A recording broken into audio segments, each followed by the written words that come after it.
Leverage is the opportunity to buy and sell more than the amount of dollars you have.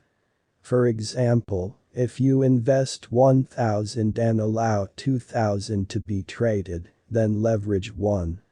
2. If you have the opportunity to trade 1 lakh, then leverage 1. 100. Read 100 for 1. The name of the unit with the sixth change in currency is pip. 100 cents, money, is 1 cent, money, as 100 cents, money, is 1 cent, money. This is a small unit, but when the purchase price is high, then this little change is in dollars.